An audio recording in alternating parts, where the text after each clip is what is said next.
one of the crazy things is when we used to see guys get stabbed or hit in the head with a brick or hit with a hoe or a dish back blade, something drastic, all right? We wouldn't react to it. We wouldn't emotionally react to it. And in a given situation, they would take everybody. Let's say we got 84 people in the dome. And this incident just transpired. Somebody got stabbed. They'll take the guy who got stabbed, they'll take the guy who did the stabbing out the dome.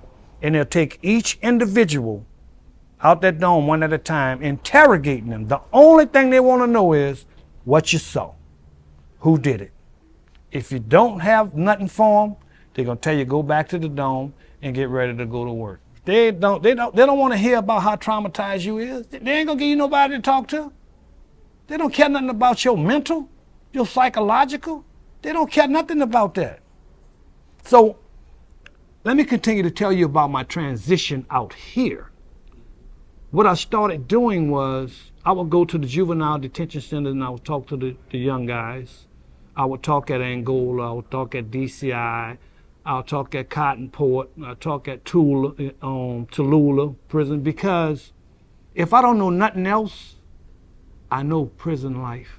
I know what it takes to survive. I know what you're going through from the parish to the prison. I know what it takes to survive. And it's not a physical thing. It's a mental thing. You have to understand that if you don't control your emotions, you're going to find yourself in a deeper water than you thought you can ever swim in. So my thing to the younger guys are, don't be so quick to follow other people. Don't think your family is your friend. Because you get yourself in a situation, and when a person show you who they are, you better believe them that one time. And stop overriding it about how they make me feel or how long we've been around each other or we grew up or whatever. People expose themselves to each other all the time.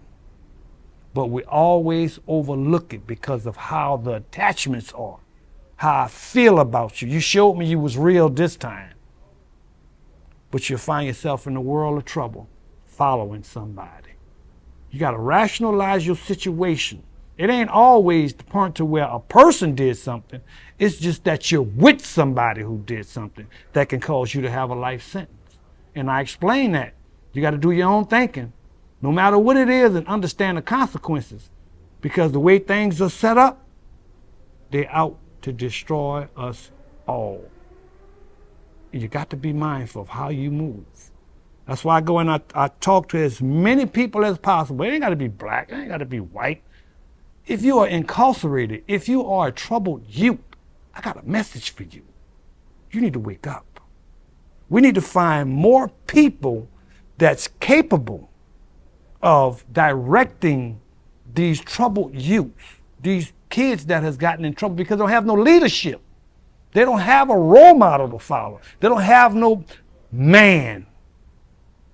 We throw that word out like it's just automatic. It's not automatic. Just because you become a certain age doesn't make you a man. It makes you an adult, but it doesn't make you a man. A man is responsible, not only for himself, but for the people around him. He's respectful.